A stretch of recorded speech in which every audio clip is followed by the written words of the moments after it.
Kata si bu kosnya, oh di sini banyak yang kosong mas. Langsung gua nanya harga tuh. Oh ya bu, untuk harganya berapa ya per bulannya?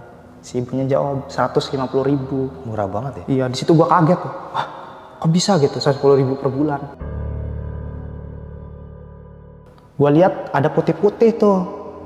Ya kan, gua pantengin kayak gini aja gua liatin. Ternyata yang gua lihat itu 2 pocong, Bang. Assalamualaikum warahmatullahi wabarakatuh. Balik lagi sama gua, Badru Kecil. Terima kasih buat teman-teman yang udah klik video ini. Semoga teman-teman di rumah selalu dalam keadaan sehat walafiat, dilapangkan rezekinya dan dimudahkan segala urusan-urusannya. Dan juga nih buat teman-teman di rumah yang punya kisah pengalaman horor, jangan disimpan aja, langsung aja kirim ke nomor WhatsApp itu tuh. Kuy, kita gibah di sini. Dan kali ini kita udah kedatangan lagi nih sob, salah satu narasumber yang cukup jauh. Ya betul, dari Serang, Provinsi Banten. Dan kali ini beliau mau berbagi kisah pengalamannya saat ngekos. Beliau mengalami nih kejadian horor yang bikin bulu kaki merinding. Oke, langsung kita kenalan siapa abang-abang di samping gua ini. Halo bang. Halo Bang. Siapa namanya nih bang? Maulana. Maulana. Tinggal di mana nih bang Maulana? Tinggal di Serang. Di Serang, Banten ya. Banten, Dan iya. Serang sebelah mana nih bang kalau boleh tahu? Di Pontang. Pontang. Iya, kecamatan itu. Sapa dong bang, warga Pontang Serang. Halo, daerah-daerah Pontang semuanya. Salam kenal. Salam kenal. Dan kita terima kasih bang Maulana ya, udah nyempetin waktunya nih datang ke sini. Dan ini kejadian tahun berapa kalau tahu bang? 2020 awal. Oh pas pandemi ya, Iya. berarti ya. Oke, siap tahan lu bang. Oke, nggak usah lama-lama lagi. Cari pose bang terbaiknya, siapin kopinya sama cemilannya. Langsung aja kita gibah misteri.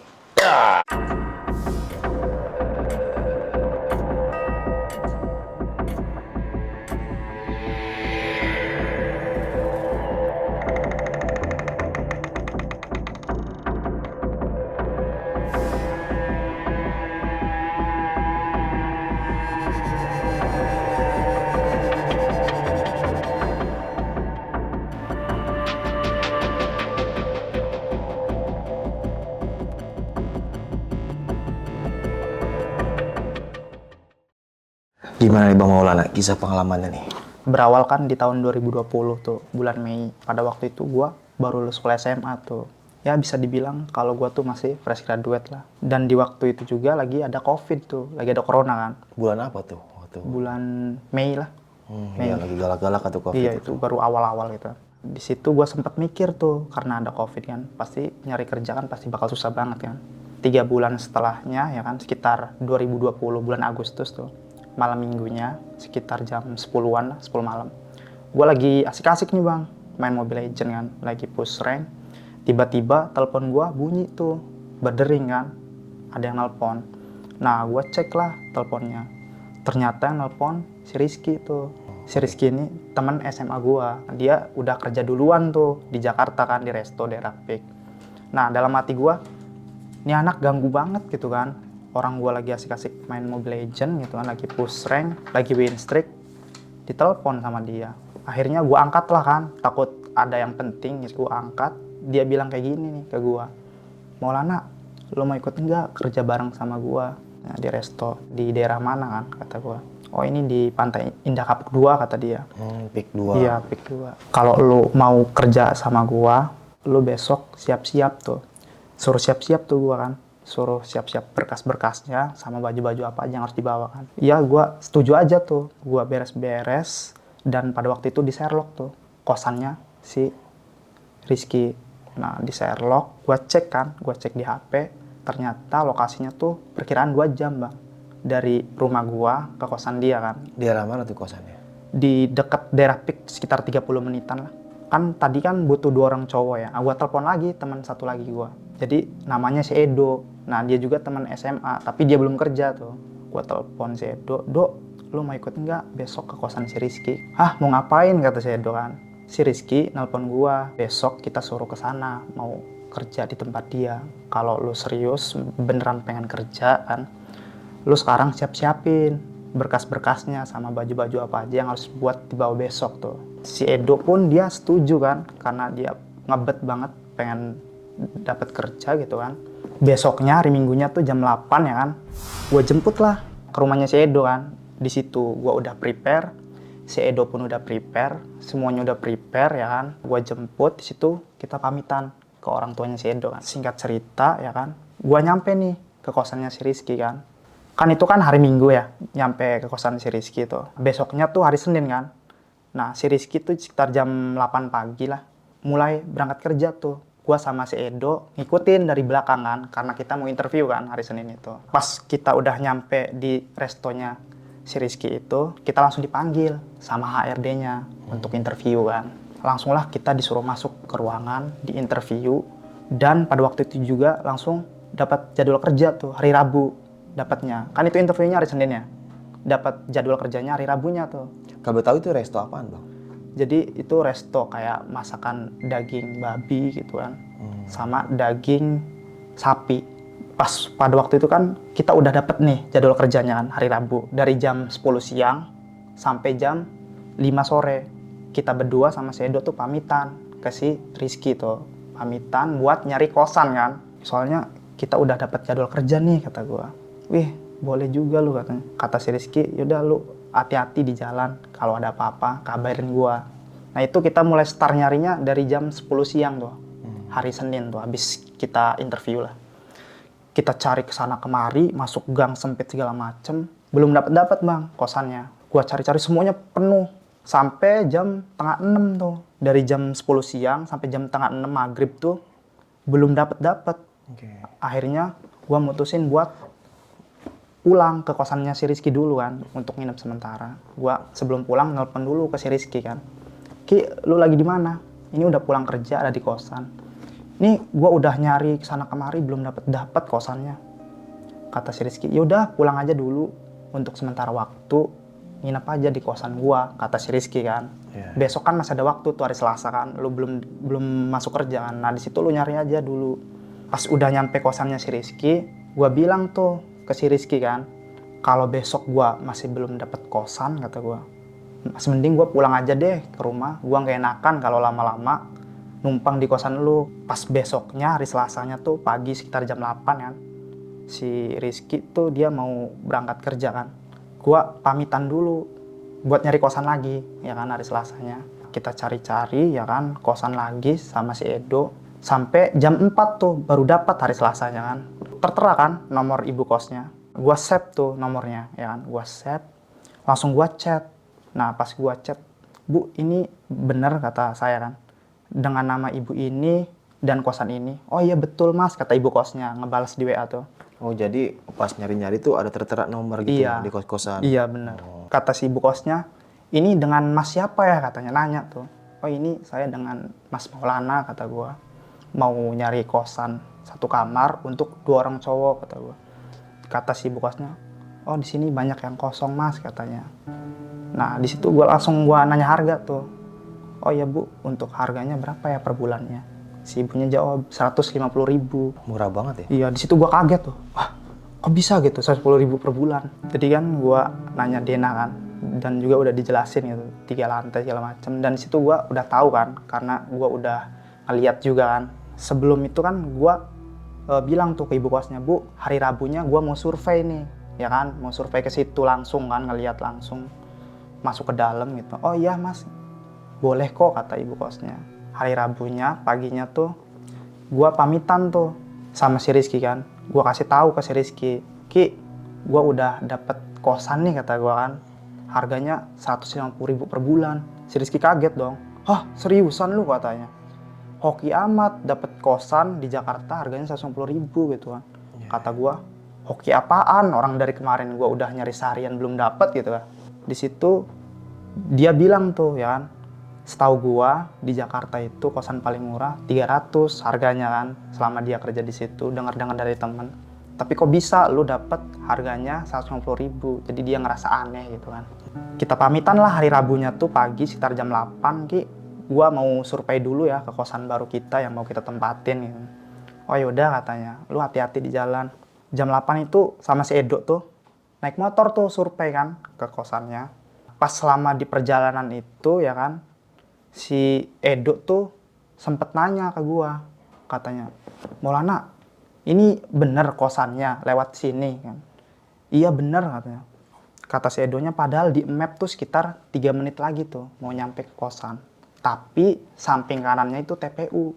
Dia ngerasa bingung gitu kan. Padahal mau nyampe tapi TPU semua gitu kan. Kata gua yaudah lu diem aja dulu kan ini belum nyampe. Ada ibu-ibu tuh nongkrong. Di situ gua tanya lah kan karena bingung, banyak gangnya gitu bercabang ya kan.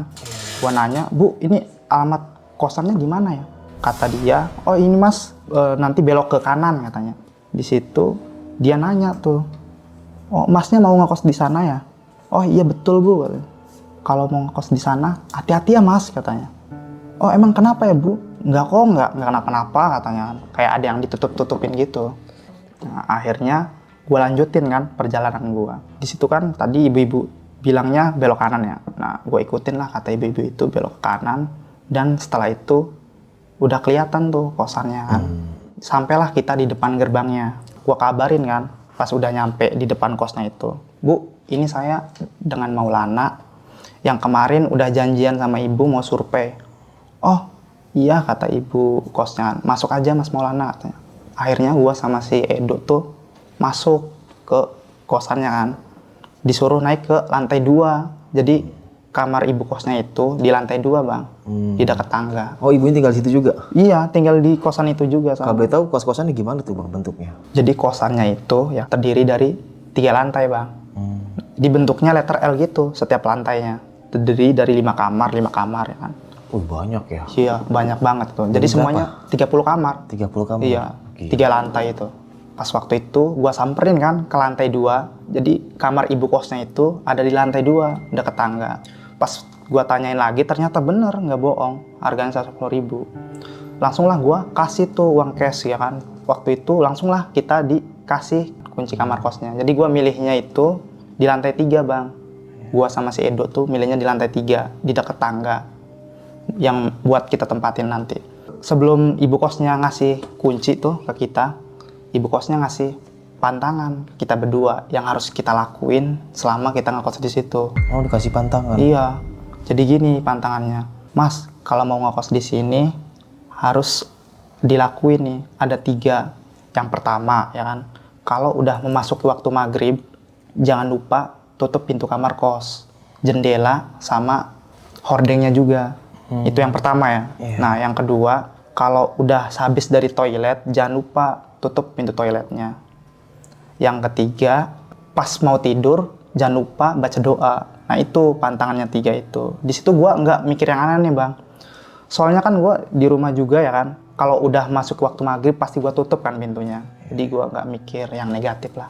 Jadi, Bang, di kosan itu campur juga tuh. Ada cowok sama cewek. Oh, campur. Campuran. Jadi nggak cowok semua? Enggak, ada ceweknya juga. Iya. Langsung gua survei tuh, ya kan, kamarnya kan.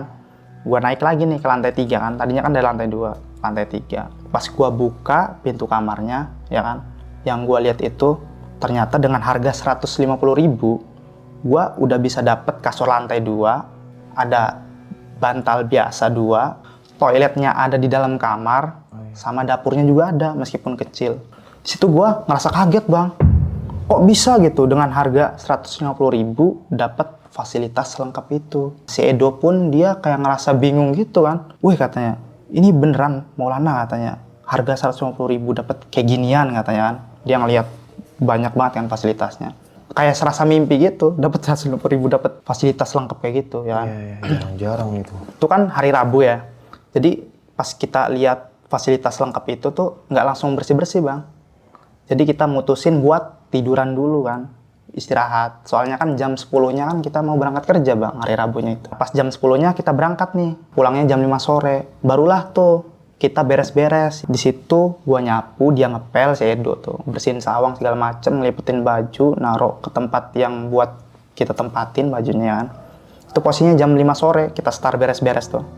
Habis pulang kerja. Itu sampai waktu maghrib, Bang. Di situ posisinya gue udah selesai beres-beresnya kan. Posisi gue lagi ada di toilet pas udah selesai itu, lagi mandi. Pas udah masuk waktu maghrib, tiba-tiba pintu kamar kos gue tuh nutup sendiri, Bang. Ngegubrak gitu, brok gitu, kenceng banget. Itu gue posisinya ada di toilet kan. Gue kaget, nanya lah kan si Edo. Jadi si Edo tuh dia masih beres-beres. Gue tanya dari dalam toilet itu pas gue lagi mandi, "Dok, Lu kenapa, kata gua kan. Kata si Edo, bukan gua, katanya. Nah, gua buru-buru kan mandinya biar cepet selesai. Nah, pas gua keluar, gua tutup pintunya ya kan, pintu ke kamar mandinya. Gua tanya ke si Edo, tadi beneran bukan elu, kata gua, yang nutup pintu ngegubrak itu. Kata si Edo, bukan gua. Ini gua lagi beres-beres, tiba-tiba pintunya ketutup sendiri. Kayak ada angin masuk gitu. Itu kata si Edonya. Kata gua, emang lu tadi nggak nutup pintu ya pas waktu maghrib? Iya, gue lupa, katanya. Nah, itu gara-gara itu dia lupa nutup pintu, si Edo. Nah, pas kejadian itu, gue keinget sesuatu, Bang. Ada yang ketinggalan gitu di motor kan. Pas habis pulang kerja, gue buru-buru langsung beres-beres. Ternyata yang ketinggalan di motor itu helm. Helm gue ketinggalan tuh di parkiran, di motornya. Nah, itu sekitar jam tengah 7-an lah, tengah 7 malam. Habis kejadian pintu ketutup itu kan. Pas gue ambil tuh helm, dari depan tuh sekitar 50 meter ya. Kan ada pohon pisang, Bang. Ada 2 gitu, kayak gini bentuknya. Gue lihat ada putih-putih tuh, ya kan? Gue pantengin kayak gini aja gue liatin. Ternyata yang gue lihat itu 2 pocong, Bang. Nah, di situ gue ngerasa, astagfirullah, kaget gitu kan? Kaget banget di situ, ya kan? Gue juga kayak bingung harus mau ngapain, ya kan? Bulu kuduk gue pada berdiri semua, keringat gue banyak banget, ya kan. Gua tiba-tiba refleks tuh, balik badan, ngambil helm, langsung lari naik ke lantai 3 kan, buat gua ceritain ke si Edo. Gua ceritain lah ke si Edo kan, Dok, tadi pas gua ngambil helm, gua ngeliat 2 pocong, kata gua. Si Edo terkejut dong. Hah, seriusan lu nggak lihat? Gua tuh lihat napasnya ngos-ngosan, kata gua. Dia nenangin gua tuh, yaudah katanya, mending lu istirahat aja dulu, katanya. Takutnya lu kecapean, halusinasi segala macem kan. Di situ gua nggak bisa tidur, Bang. Kepikiran mulu kan. Soalnya nyata banget. Yang gua lihat itu sama mata gua sendiri. Itu yang lu lihat pocongnya lagi di mana posisi? Di balik pohon pisang. Lagi berdiri atau terbang atau gimana? Lagi berdiri, ngeliatin gua, sama-sama notice gitu. Jadi yang gua lihat itu pocongnya hitam banget mukanya gitu. Hitam, kain kafannya pada kotor gitu. Gila. Matanya warna merah. Itu yang gue lihat, ya kan. Sampai gue kepikiran mulu itu, malam-malam nggak bisa tidur, ya kan. Perkiraan sampai subuh, ya kan, gue baru bisa tidur tuh kan, gara-gara kepikiran. Akhirnya gue kesiangan, Bang. Paginya itu, ya kan. Soalnya kan paginya gue harus berangkat kerja lagi kan. Tapi kan kerjanya kan jam 10. Gue baru bangunnya itu jam 9 lewat. Nah, gue buru-buru. Gua pas itu mandi juga ngasal gitu kan. Abis mandi tuh gua langsung berangkat kerja tuh, sampai lupa nutup pintu toilet, Bang. Pas gua berangkat kerjanya itu juga telat tuh, Bang, ya kan. Gua baru nyampe tuh jam 10 lewat itu di tempat kerja kan. Sampai gua diomel-omelin gitu kan sama atasan gua. Kalau gue tahu di sana jadi bagian apa nih, Bang? Helper. Helper. Iya. Helper itu apa? Helper tuh kayak di gudang. Jadi kalau ada barang yang mau masuk, yang baru dikirim tuh melalui mobil box tuh. Nah, kita yang nulisin tuh data-datanya. Setelah 1 minggu kemudian tuh, pas pulang kerja, kita kan ketiduran ya. Karena kecapean pas waktu itu, kita berdua tuh baru bangunnya jam setengah 10 malam. Pas waktu baru bangun itu, ya kan, gua kan mau ke toilet kan pada waktu itu. Pas gua lihat tuh nyampe di depan toilet, ternyata di depan pintu toiletnya itu rambut cewek gitu, panjang-panjang warna hitam kan. Di situ gua kaget kan. Sedangkan kan si Edo kan dia rambutnya nggak panjang kan. Dia rambutnya sama kayak gua, kayak gini, nggak panjang gitu kan. Soalnya yang gua lihat tuh rambutnya kayak rambut cewek, Bang. Ada segini panjangnya? Iya, segini. Panjang banget gitu kan. Terus banyak lagi. Gua bersihin segala macam tuh rambut. Pas kita udah bersihin, tiba-tiba ada suara cewek nangis, Bang. Itu lama banget, Bang. Suara cewek nangisnya itu sekitar 5 menitan lah. Di situ kan gue mikirnya takut gue doang kan yang dengar. Nah, di situ kan si Edo nanya kan ke gue, Maulana, lu denger nggak ada suara nangis? Iya, gue denger. Nah, itu lama banget suara cewek nangisnya itu. Yang gue denger itu suara cewek nangisnya dari kamar sebelah, Bang. Jadi kamar sebelah itu kosong, nggak ada penghuninya gitu kan. Pas udah ngedengar suara cewek nangis itu sekitar 5 menitan ya kan, tiba-tiba ada suara cakaran, Bang. Nah, dari tangisan ke cakaran. Jadi cakarannya itu di depan pintu kamar kos kita, di luarnya. Suaranya gitu kan, sambil ada suara raungannya gitu. Di situ gua nggak berani ngeliat kan dari jendela, saking takutnya. Kebetulan pas waktu itu juga lagi hujan gede bang, malam itu. Hujan gede banget ya kan, sampai kita ngobrol tuh gak kedengeran, ditambah sama ada kilatan putih gitu. Kita begadang kan, nggak bisa tidur ya bang, parno gitu kan. Tuh sampai jam 2 malam itu, saking capeknya, tiba-tiba di jam tengah 3-nya itu kita ketiduran. Bangun-bangun itu kesiangan bang, sekitar jam 9-an lah.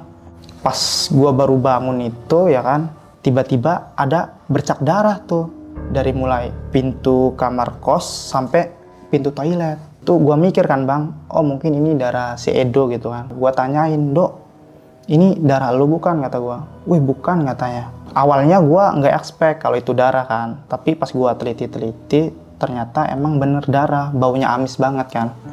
Nah, gua bersihin lah sama si Edo tuh, berdua ya kan. Gua bersihin itu sampai jam tengah 10-an tuh. Di situ udah mulai telat tuh berangkat kerjanya kan. Udah nyampe di tempat kerja itu jam 10:15 tuh udah telat kan. Kita berdua tuh diomelin gitu kan sama atasan. Di situ gua bilangnya kesiangan aja gitu kan. Akhirnya ya bisa ditoleran gitu kan. Jadi pas gua baru pulang kerja itu kan, itu posisinya jam 5 sore bang. Kita lewatin TPU itu. Terus pas gua lewatin TPU itu, yang gua lihat ada orang yang meninggal. Jadi yang gue lihat itu ada 4 peti bang. Oh, dimakamin di 4 situ. peti dimakamin di situ. Iya. Gue mikir kan, oh jadi gini kata gue prosesi pemakaman COVID gitu kan. Nah di situ gue langsung lanjut aja, yaudahlah Dok kita lanjut aja gitu kan. Kita ke kosan lanjutin ya kan. Seperti biasa lah gitu kan. Habis pulang kerja kita bersih-bersih segala macem. Pas udah beres bersih-bersih kita rebahan main handphone gitu kan. Sampai mau maghrib lah sekitaran ya. Pas kita main handphone tuh, si Edo notice tuh ada sosok cewek bang di depan kamar kos kita, bolak-balik gitu. Yang dia lihat itu katanya rambutnya panjang ya kan, warna hitam terurai. Di situ dia kaget tuh, mana tuh lihat ada sosok cewek katanya. Nah di situ juga gua ngeliat tuh, gua kaget kan. Akhirnya di situ langsung lah tutup tuh hordengnya. Jadi kan dia lupa tuh nutup hordengnya. Pas ditutup langsung hilang sosok ceweknya itu. Jadi kan pas paginya kan hari Minggu ya. Nah gua sama si Edo tuh mutusin buat beli nasi uduk di dekat kos-kosan gua. Pas gua udah nyampe nih di tempat uduknya ya kan, ibu-ibu uduknya tuh langsung nanya ke kita berdua, Mas katanya ngekos di mana? Ngekos di dekat TPU. Oh yang 3 lantai itu ya katanya. Oh iya betul Bu kata gua. Nah terus ibu itu bilang, Mas kalau ngekos di situ hati-hati ya katanya. Ah emang kenapa Bu? Ya hati-hati aja katanya. Kalau ngekos di situ pokoknya kalian berdua banyakin doa lah gitu kan. Gua kan makan nasi uduknya di situ kan. Gua sambil ngobrol-ngobrol tuh sama ibu nasi uduknya itu ya kan. Gua nanya, Bu, yang kemarin itu Sabtu sore tuh siapa ya? Kan saya ngelihat ada 4 peti Bu yang mau dimakamin. Oh yang itu kata ibu nasi uduknya, diceritain tuh bang sama ibu nasi uduknya. Jadi gini Mas, jadi 4 peti itu ya kan tadinya itu meninggal satu keluarga katanya kan. Jadi yang meninggal itu terdiri dari nyokap, bokap sama 2 anak. Jadi bokapnya itu dia kerjanya keluar kota, kayak ada dinas gitu kan. Nah jadi pas waktu kerja dinyatakan COVID. Nah akhirnya dipulangin tuh ke keluarganya kan, di rumah kan. Nah akhirnya 1 minggu pertama tuh kan cuma bapaknya doang yang COVID positif ya kan. Terus 1 minggu kemudian satu keluarga kena COVID semua. Nah 1 minggu kemudiannya lagi meninggal. Nah dimakamin lah di dekat kamar kos gua. Yang meninggal 4-4-nya? Iya, satu keluarga, sekeluarga gitu. Jadi awalnya kan dari bapaknya kan. Nah, terus kayak nyalur gitu. Iya. Nah, jadi pas gua makan nasi uduk di situ tuh selesai, gua mutusin buat main ke kosan si Rizky kan. Kebetulan pas waktu itu hari Minggu bang, hari libur kan. Gua telepon lah si Rizky kan.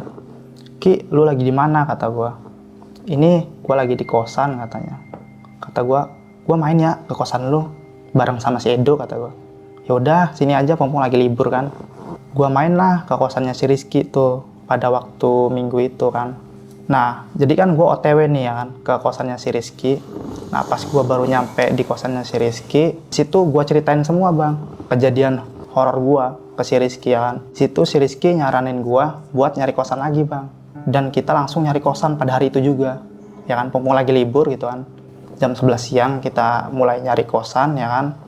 Kita nyari kesana kemari, masuk gang-gang sempit gitu kan. Nggak tahu di mana, masih belum dapet tuh. Penuh semua kosannya, nggak ada yang kosong gitu kan. Itu sampai mau maghrib bang, jam setengah 6. Akhirnya karena kita masih belum dapat kosan yang baru, kita pulang lagi ke kosan yang lama kan, yang dekat TPU itu. Jadi pas gua naik motor tuh sama si Edo ya kan, buat pulang ke kosan, itu perkiraan maghrib bang. Nah gua ngelewatin TPU itu kan. Nah ada ibu-ibu tuh nongkrongan di depan. Gua sapa aja tuh, Bu, numpang lewat ya. Oh iya mas, katanya. Nah di situ dia kayak nyetop kita bentar gitu kan. Terus dia bilang kayak gini ke kita berdua kan. Mas, katanya, kalau mau ngekos di situ jangan lama-lama ya, katanya. Hah, kenapa Bu, katanya. Enggak kok, pokoknya jangan lama-lama aja, katanya. Jadi ibu-ibu itu, ibu-ibu yang gua jumpain pas waktu pertama itu bang. Oh, yang permisi itu? Iya, yang permisi itu. Nah, dari situ gua lanjutin lagi tuh ya kan. Jalan menuju kosan buat pulang kan. Selama perjalanan tuh kayak kepikiran kok jangan lama-lama gitu, emangnya ada apa gitu kan. Tapi di sisi lain gue ada feeling gitu kan, dari mulai teror segala macem, tapi gue belum tahu gitu latar belakang kosannya kan. Kan minggu depannya kan udah masuk shift malam bang, ya kan, udah ganti minggu nih. Jadi shift malamnya itu kita start kerjanya dari jam 5 sore sampai jam 2 malam. Oh iya. Pas gua pertama kali masuk shift malam, hari pertama gua sama si Edo berangkat lah jam 5 sore kan. Pulang jam 2 malam tuh ya kan. Gua ngelewatin TPU itu kan, jam 2 malam tuh. Itu pas waktu itu penerangannya gelap banget bang. Kayak nggak ada cahaya gitu kan, nggak ada lampu jalan gitu. Pas kita di jalan lewat TPU itu, kan ada pohon asem tuh di TPU-nya itu kan. Di situ ada sosok cewek bang, di atasnya itu. Nah, dia ngeliatin kita berdua tuh lagi naik motor lewat gitu kan. Awalnya si Edo tuh dia nggak notice kalau ada cewek kan di atasnya itu. Pas dia lihat ya kan, pas sama-sama notice gitu, kaget si Edo kan. Si Edo kan posisinya di belakang kan, boncengan sama gua. Dia ngeplak-plak gua gitu. Mana, cepetan katanya. Ada sosok cewek di atas.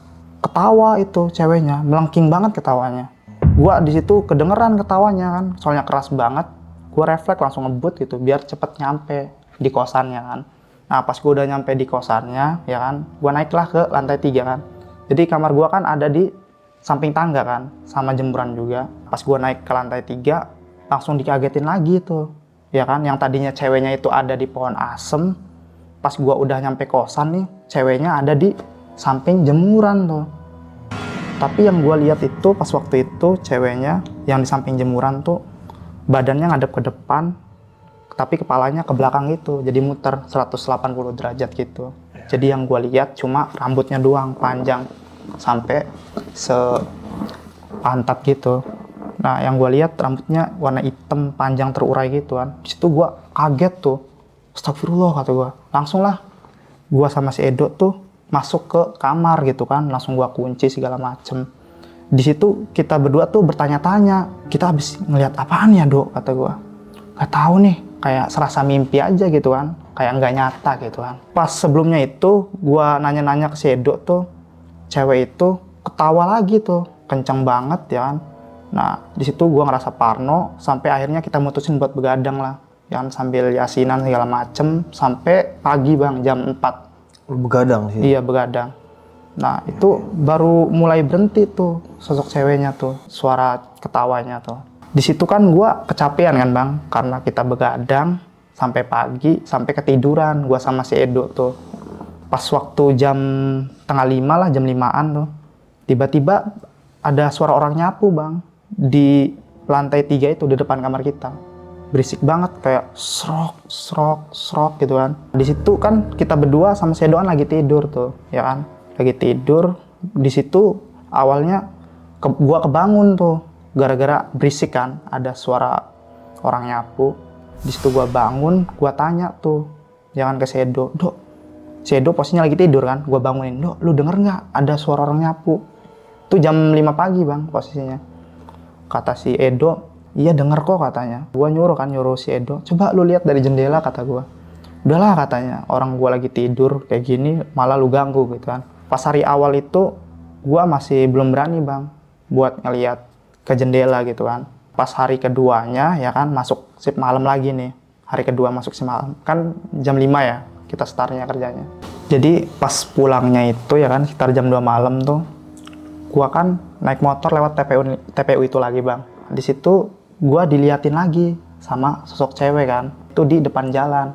Itu kesorot sama lampu motor gitu kan dari kejauhan. Gua kaget kan. Kaget banget diliatin sosok kayak gitu. Langsung lah gua ngebut tuh sama Sedo kan. Sedo juga udah ketakutan banget ya kan. Dia ngeplak-keplak pinggang gua. Nah, pas gua udah nyampe kosan, langsung lah gua sama Sedo tuh lari kan ke kamar. Langsung lari. Gua kayak udahlah nggak usah mikirin sosok cewek itu lagi. Langsung lah kita tidur tuh. Pas 3 hari kemudian tuh ya kan. Pas pulangnya itu kita baru nyampe kosan jam 2 malam tuh. Ada suara anak-anak gitu bang, kayak lagi main gitu. Jam 2 malam itu ya baru pulang kerja. Gua cariin nih suara anak-anak itu kan. Ternyata pas gua naik, suara anak-anak itu ada di lantai 3 bang, di depan kamar kos kita itu. Itu gua kaget kan, kok jam 2 pagi gitu ada banyak anak-anak main gitu, seliweran gitu kayak main petak umpet gitu.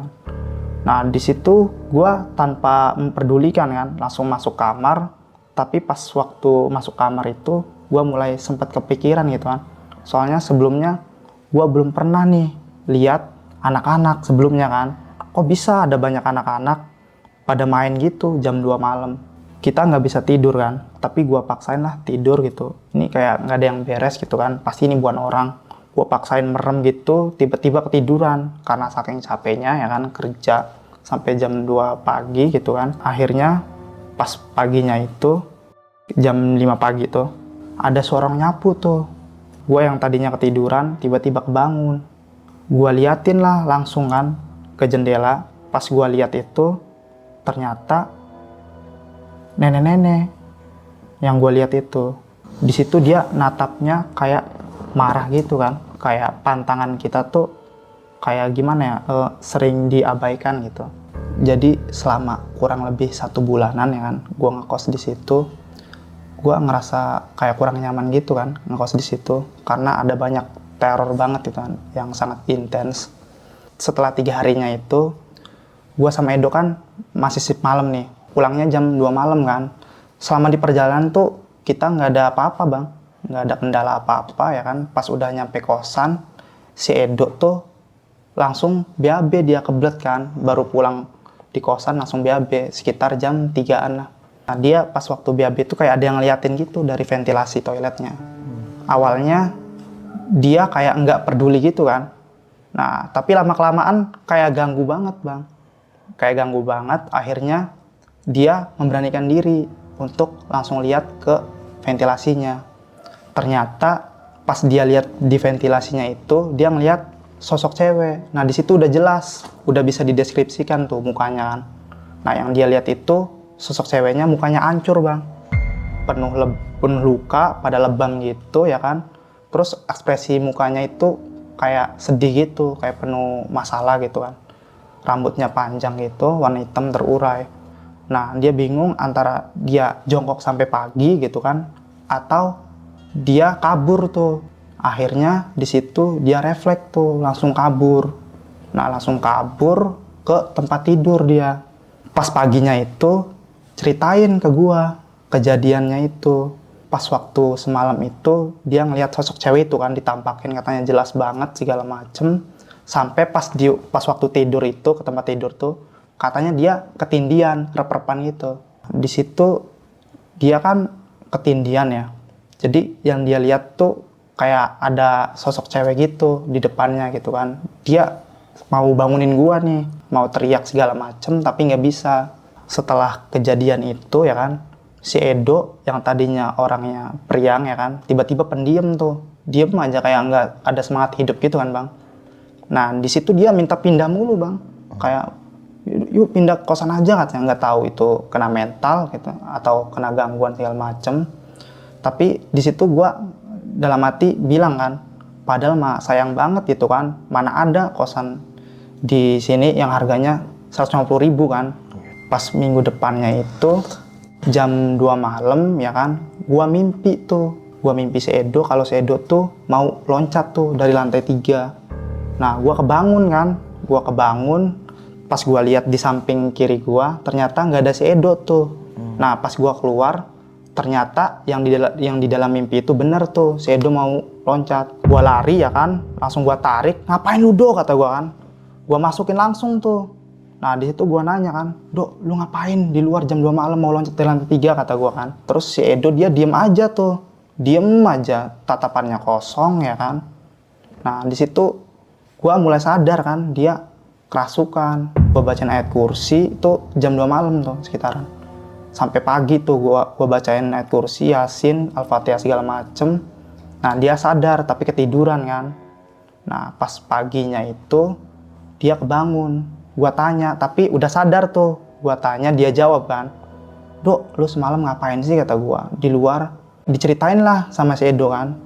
Jadi gini Maulana, semalam itu pas gua lagi tidur kayak ada sosok cewek gitu di depan gua ngajakin main keluar.